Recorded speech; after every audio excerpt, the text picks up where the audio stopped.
Hello, hello, hello. You are listening to WBIM FM 91.5 Bridgewater State University's Morning News with Wayne with your host, Wayne, and my guest. Kevin Donnelly. Hello, Professor. How are you? I'm doing great. Thank you so much for inviting me in today. It's a pleasure to be here. No problem. I'm glad you're here.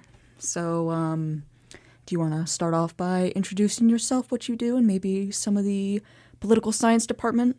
People might not be familiar. Sure, I'm happy to. So as I said, my name is Kevin Donnelly. I've been at Bridgewater for about 15 years now. I teach in the political science department, but also in our Master of Public Administration program. And in terms of my personal life, I have a young family. I have a wife, Christy, who also is a professor here at Bridgewater. Really? I actually didn't know that. Yeah. What does she teach? She teaches in the dance department. Oh, Yeah, I might have some friends that actually know who she is. Yes. I'll have to talk to them about that. That is probably true, yep. She's a part-time faculty member here, but she's over in the dance department, and then I have 3 daughters, 2 twins, who are 14 years old, and then another daughter who's just a year and a half. Nice. As far as my professional life, I research public policy. My specialty is healthcare policy. And I recently got off a research sabbatical in the fall semester where I studied the drug crisis that we have, the opioid drug crisis around the country and here in Massachusetts particularly. And my focus in that was looking at the language of drug policy. Mm-hmm. And if you look at that particular area, it's fascinating to me, at least, because the language in terms of how we talk about those who have problems with drug misuse has dramatically changed since especially the war on drugs, which really predominated policy circles in the 1980s and into the 1990s. So I look at language and policy, healthcare and drug policy in particular. And then as far as teaching, as you know very well, I teach Introduction to American Government, but I also teach Public Policy, which is a 400-level course. And then in the graduate program, I teach 2 policy courses. One is Techniques of Policy Analysis, and the other is a broader public policy course. Oh, cool. I actually didn't know that you were specifically for like the health. I thought you were just like political science and like general, but it's actually really. Is there like opportunities for you to teach classes specifically on like healthcare policies? I feel like that's like a very important thing now, especially because sometimes healthcare laws, they're very just like, I think we were talking about it today too, worded really weirdly or really vaguely and stuff like that. Yeah, it's an unbelievably complex area of public policy, which is unfortunate too because healthcare affects every single individual at some point in their lives very intimately. And so we have a very complex web of institutions that provide healthcare to everyday Americans. And sadly, a lot of Americans really don't understand how the system works. To answer your direct question, yes, I do offer a public policy course that's specific to healthcare. It's an elective course in the graduate program. So I teach healthcare policy as a summer course, fully online. And that was through student demand, really. It's not just my expertise, but students are clamoring. That's why I asked. Yes. Because that seems like something that's extremely important, especially it's like one of those things in like high school where they're like, they don't teach you how to file your taxes in high school. That's true. So they don't teach you healthcare policy in high school, and they probably should. It's a really important part of, being alive and staying healthy. I couldn't agree more. Yeah, and just being able to advocate for yourself within our healthcare system is such an important thing that a lot of us are ill-equipped to do. I find myself, even though I study the area, getting medical bills and I'm confused, about what I'm reading. And we look at that in that graduate course, but also in my public policy course, we look at very specific subsets of public policy. So we spend 2 weeks on education, 2 weeks on welfare, 2 weeks on healthcare, and so on. So that course has gotten increasingly popular with students. I have found in my 15 years, I haven't been here that long, but 15 years is a decent length of time. Yeah, I'd say so. I have found that students have gotten much more interested in policy.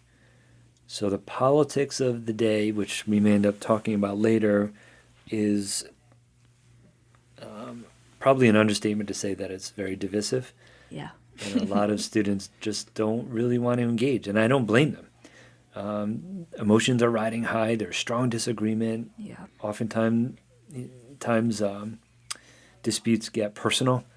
Well, I feel like a lot of times there's personal. What there was just in Tennessee, they passed that law about you can't display like pride flags on like school grounds, and you can't like display pride flags like on yourself and stuff like that. And like that's definitely personally motivated. There's no like oh, this is bad. It's like, come on. Yeah, you're quite right. That is an intensely personal public policy, and emotions are riding high on both sides for good reason. And so, as a result, I find that a lot of students don't really want to wade into those waters. Yeah. However, when it comes to public policy, I find a huge amount of demand because students want to know, hey, what's going on out there and how can I affect change? I find that that's a strong undercurrent of students nowadays too. They want to know what the system is, but they also want to know how can they effectively change it in a way that is hopefully with an eye toward our improvement. So we talk about that in class actually. So it's not just understanding policy, but also how to advocate. And that's not advocating for one particular orientation. That's just saying, here's the system and here's how you can exercise your voice. Yeah. Yeah. So I guess maybe we can get into the meat and potatoes of what you really wanted to talk about. If you'd like to start on that. Well, yeah, I guess one example, as you know, we sort of tossed around some ideas about what to talk about today.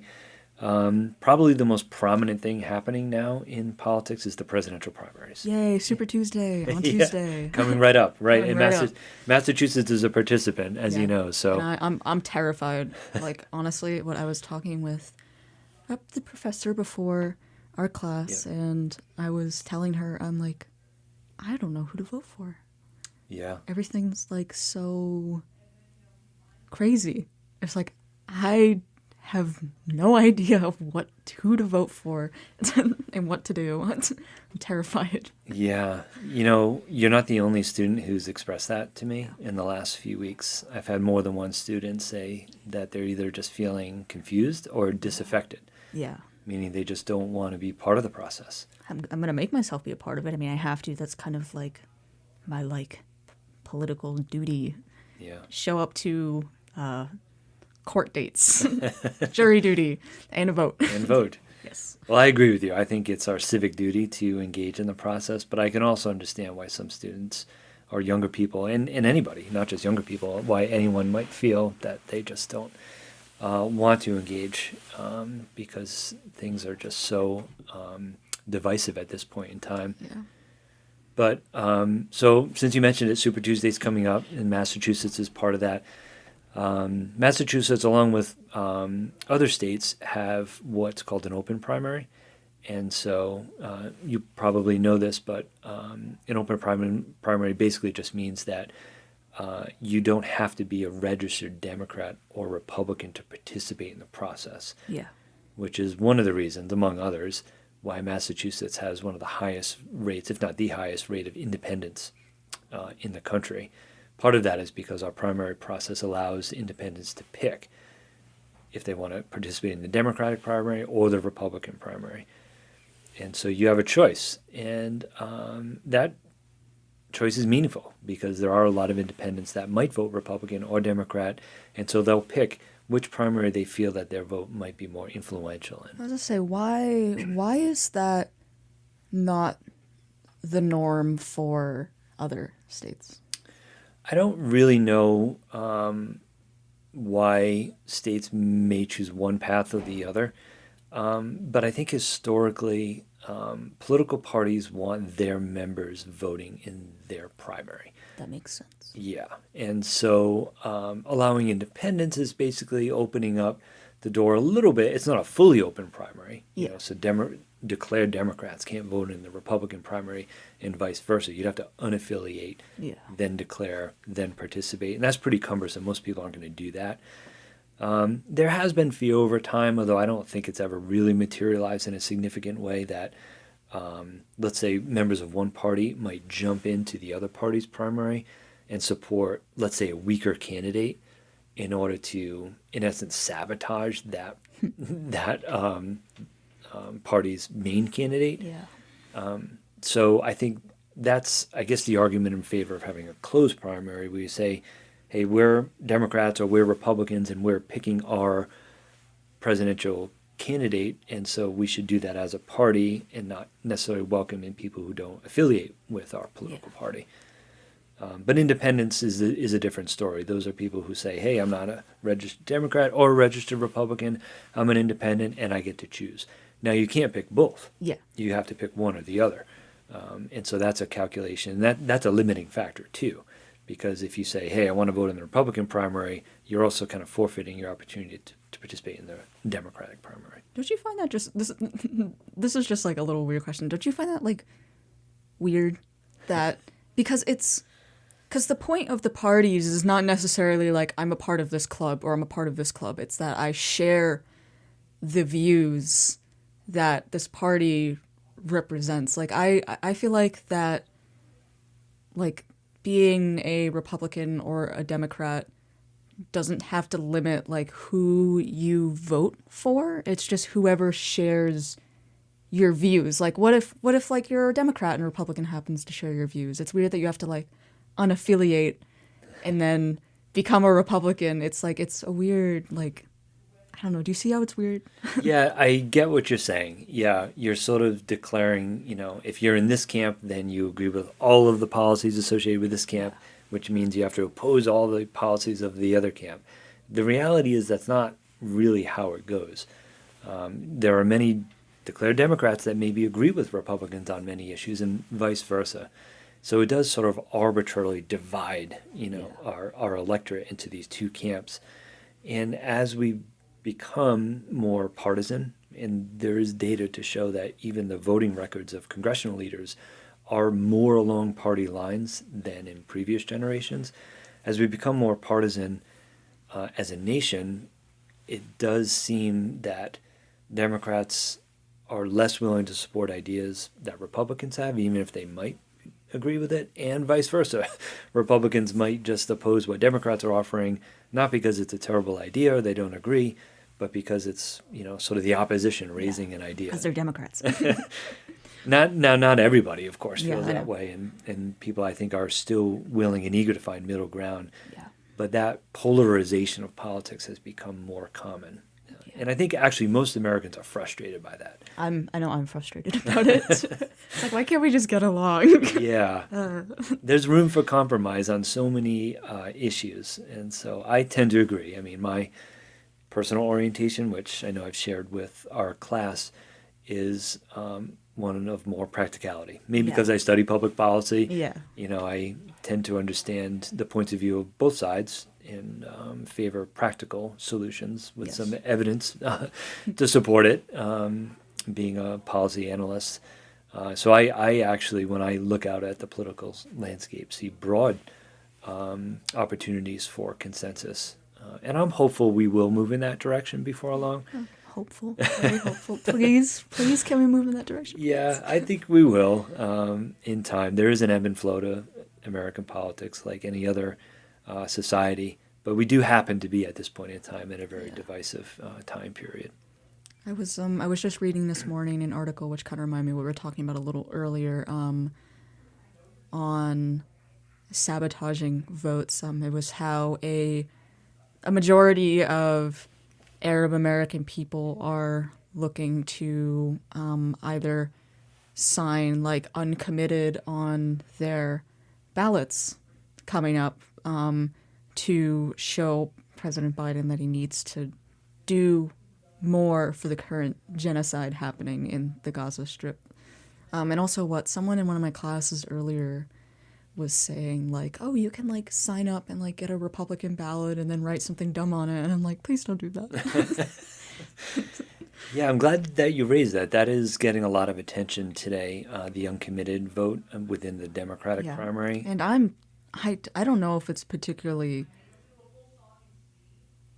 I don't know if it's particularly right or wrong. I don't want to say that it's wrong, but I don't want to say that it's right because I'm not a part of that community. But I don't know, man. Everything's Yeah. complicated. Oh, that's for sure.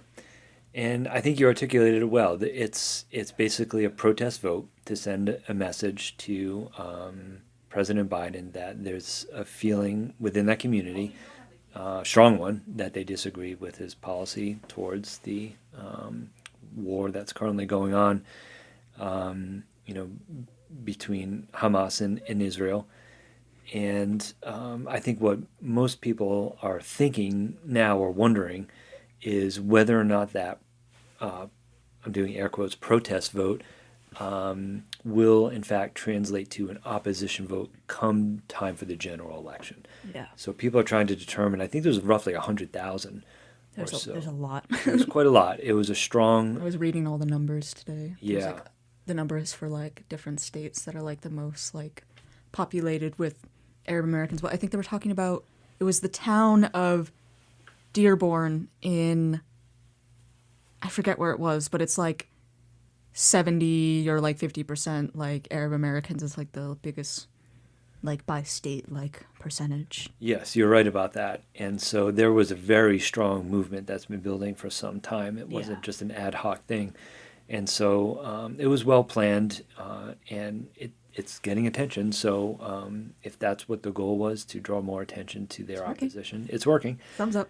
Yeah, and I'm sure it's gotten the attention of the president, who I'm sure is well aware that Yeah. there are members of his own party that disagree with his position on that particular issue.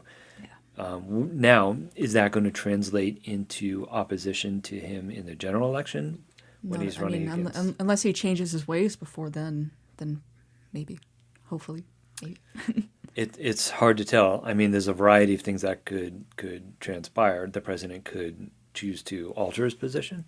Events on the ground could change, which would shift the calculus. And technically, we don't really know who the Republican challenger is going to be. Yeah. I think it's pretty clear, based on the primaries that have taken place so far, that it is likely to be former President Trump at the head of the Republican ticket. And then really the question is, what are voters going to do when they're weighing those two candidates? Yes, they have the strong disagreement with President Biden. Are they willing to change their vote if they voted Democrat last time to Republican to vote for Donald Trump? Will they sit it out? Will they say, well, we've raised our opposition, but we're going to vote, for the President Biden anyhow? It's really unclear. That's a large segment of the population that is clearly upset about that particular policy, but we don't know, ultimately where they're going to land as far as yeah. But I guess just to wrap things up in terms of the two storylines, the unpopularity and the age factor as far as the presidential election, those will continue to get vetted out by the American people. Yeah. And it will be a factor. We don't know how that's going to manifest in ultimately how people are going to decide to vote.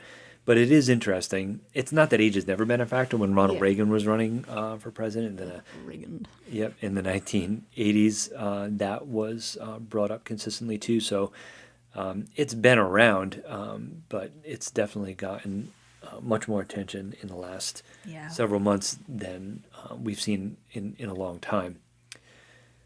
But as I mentioned too, just kind of thinking about the primaries again, it does appear likely that we're going to have, in essence, a rematch. Yeah. With President Biden and former President Trump. Ultimate showdown. Yes. That too is interesting because you have a sitting president and, in essence, an incumbent president, because of course he's not incumbent now because he's not president, but he was the immediate past president. Yeah. And so he's in some ways being treated as an incumbent president because he held the office very recently.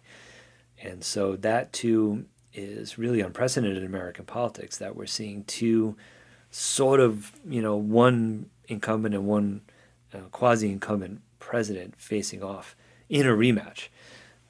And so if that does transpire, it'll be one for the history books. Yeah, no, I hate that term, but it's going to be true. Why do you hate that term? Because it's Because I know what's going to happen is that in the history books, like a few years from now, it's going to be like COVID-19 pandemic and President Trump, and it's going to be like, I don't like living through historical events. I want to stop living through historical events, please. I see. Yeah, you've had enough of historical events. Yeah, I just want to live in a boring time in history where nothing happens, but that's not going to be the case, I think, for a very long time. Yeah. Not until stuff gets sorted out. Your life experience has been dominated by unique historical Yeah. events. That's for sure. Yeah. It's interesting when you think about that way. I haven't really thought about that, but now that you mention it, you and your counterparts here at Bridgewater, you've lived through a lot, and you Yeah. continue to live through quite a lot. That's a meaningful I insight. mean, it feels like history book type events, but I'm unsure if it's going. Actually, already in the book that we have for our class, Yeah. does it talk about like COVID-19 and stuff like that, and like fighting for all that stuff because it's all like really relevant. Yeah, it is. I guess the quote unquote history books have some work to do because they're still catching up to some of the Yeah. events that we're either living through currently or just coming out of, like the Yeah. COVID-19 pandemic. I mean, even then, COVID still isn't gone. I still have like friends that are like, "Yeah, I tested positive for COVID. I can't be out of school," and I was like, I thought we were done with this. Yeah, I wish we were. Oh well. But there's a long calendar ahead of us, so I guess we've kind of looked at the primaries. Well, I should say, so far, for anyone who may not be following it too closely, the primaries that have taken place so far have been won by the two individuals that we're talking about. Yep. President Biden has, there is an exception. President Biden wasn't actually competitive in New Hampshire, which is kind of a long story. Yeah. But for all the other primaries that he was a part of, he has won. Although President Biden actually did win the New Hampshire primary as a write-in, he just wasn't on the ballot. Yeah. And then on the Republican side, Donald Trump has convincingly won all of the both caucuses and primaries that he's competed in. So Yep. it looks pretty clear. So I guess if you want to just look at the Republican primary briefly, it's sort of a foregone conclusion, at least at this stage, on the Democratic side, where the president did have two. Well, he had a number of challenges, but two, I guess, that were more prominent toward the end. None really have materialized to be a serious challenge to him. So President Biden is almost certainly, or is certainly going to be, unless something catastrophic happens, he'll be the Democratic nominee. But on the Republican side, although it's pretty clear that former President Trump probably has it locked up, he does have a significant challenger in Ambassador Nikki Haley, also Yeah. former governor of South Carolina. I think I know some people, especially like in some of the articles I've read, Republicans are like, "Yeah, I'm voting for Nikki." Yeah. I think there's like some like small push, and like even like some people that I know are Democratic. They were like, "I don't want Biden, so I'm voting Haley." And I'm Yeah. like, that's valid. That makes sense. Yeah, she definitely has a base of support. Yeah. It hasn't really materialized to be significantly competitive against the former president. Yeah. She did reasonably well in New Hampshire, which, like Massachusetts, has a strong number of independents who can participate in the process. So a lot of independents likely participated and probably delivered more votes to Ambassador Haley than to President Trump. But then in South Carolina, where she was governor for 8 years, Yeah, she didn't win that. she did not. She did. She had a strong performance. She Yeah. got about 40% of the vote, which is significant against a former president. Yeah. But still far from victory. She was still about 20 points behind, which is Yeah. that's a pretty big loss. And then it's not likely, of course we can't predict the future, anything can happen, but those two states probably represent the high watermark for Ambassador Haley. Now going into Michigan, as you know, she didn't perform very strongly there. And then on Super Tuesday, It's not clear how she's going to do, but it's likely that the president will continue his steady march toward the former president. I don't even want to think about Super Tuesday. Even though I'm the one who brought it up, I don't want to think about it. Well, from a political scientist perspective, it'll be very fascinating, and I'll be Yes. eagerly watching the returns. But I got like sweaty hands just thinking about it. I'm like, voting. well, let me ask you, what does make you sort of not want to talk about it? What makes you nervous about that day? Because I am worried that whoever I vote for and I think is the right choice, once they like get the chair, is going to like be totally different.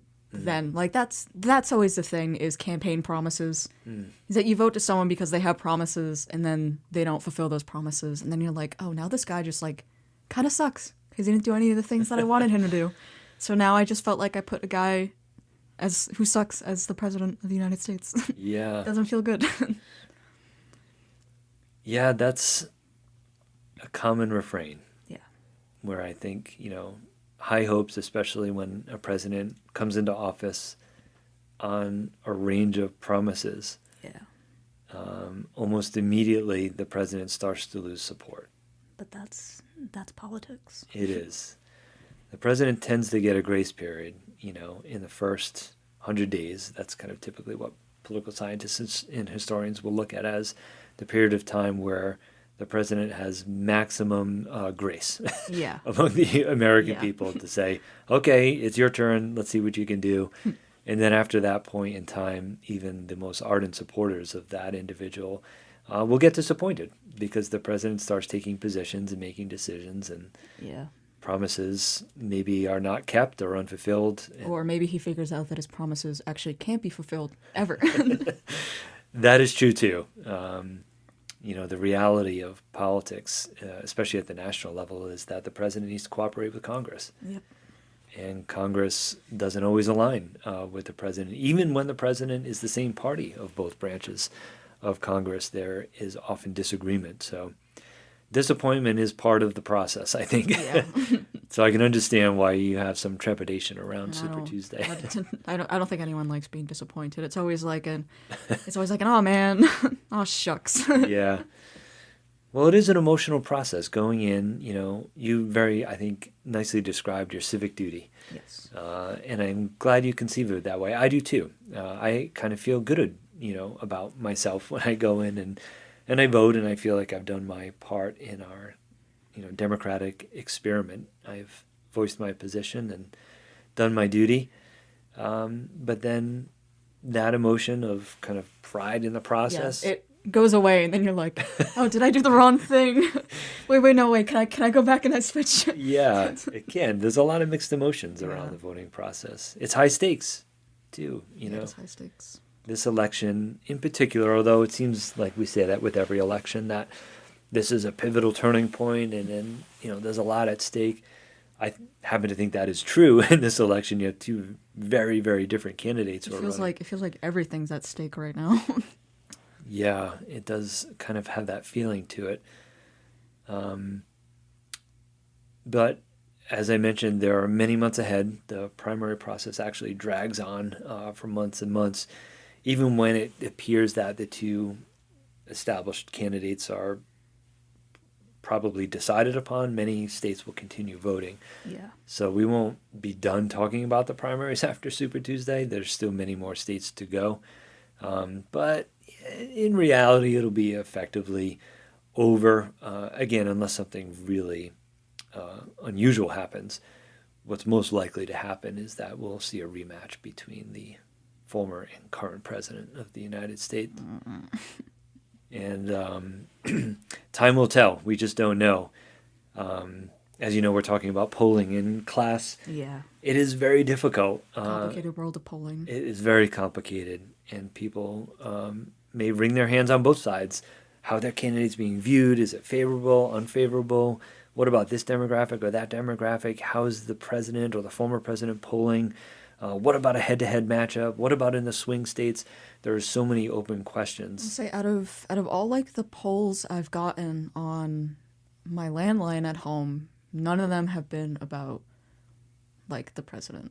Like none of them have been about like how satisfied are you with American politics right now? It's like they're like, do you want to participate in a poll? And I'm like, sure. And they're like, okay, how do you feel about cars? And then I'm like, I'm hanging up the phone because I don't own a car. And I mean, I guess cars are cool. I don't know what they're. Yeah. I've like started like those polls, and then I'm like, wait, none of this like actually applies to me. And then I'm like, I'm just gonna press the button, I'm just gonna hang up, and it's gonna be like, sorry, but I'm not the person for this. Yeah. I'm gonna go back to doing what I was doing, which was probably like my homework or something. Nice of you to try to contribute, though. Yeah. That's a generous offering of your time. But there's a certain point where you realize you're like, oh, this like doesn't pertain to me. Yeah. I guess the other thing that I would say is, for students or anyone who doesn't really know much about political science, this is kind of what we do. We think about how we arrange ourselves as citizens within institutions and ask critical questions. So whether it be about foreign affairs, we have political philosophers within our political science department. We have comparativists who compare nations as a way of understanding human phenomenon better. And we have individuals like me who basically focus on American politics and have specialties like public policy and other areas. So these are conversations that we're having in the classroom, but also on campus. So we have a lot of events that we hold, either looking at local politics like referendums. We do that every election cycle. But we also have, guest speakers and other individuals who come to campus that are thought-provoking and put some ideas out there for individuals to grapple with. And then the other thing I'll say is, what I appreciate about sitting down with you and having this discussion is that it shows that talking about politics doesn't have to be divisive. No, it doesn't have to be a fist fight. Exactly. It can be an interesting and engaging and constructive conversation that doesn't get personal. Yeah. And I know that's the way we do things in the classroom, but I think we can do that on campus. And I think we can do that in our broader society. But certainly on campus, we have a unique opportunity to really set the tenor for open dialogue where people can vehemently disagree with each other, but do so in a way that's respectful and really getting toward appreciating and understanding a diverse range of perspectives versus just closing down, putting up a wall of defenses, and fighting anyone who disagrees with us. So you also mentioned about the idea of possibly coming back and holding other spots. I hope that this is the beginning of other conversations too. I know. I actually, something I wanted to do on the radio is that I wanted to maybe have two people come in and like debate. And I wanted to sit and be like the middleman. That's like, okay, you can unroll your sleeves. You don't need to punch him in the face. It's fine. We're having friendly conversation. We're talking about politics. Yeah. Well, I think you would do a great job with that, for the record. Yeah, you have a very disarming way of kind of dealing with some of these issues. So I think that would be a wonderful idea and a great contribution to our campus. Yes. So thank you again. Yeah, no problem. I appreciate the time and your thoughtful questions. Yeah, no problem. And you have been listening to WBIM FM 91.5, Bridgewater State University's Morning News with Wayne, with your host, Wayne, and my interviewee, Kevin Donnelly. Yes. Wishing you a lovely rest of your day.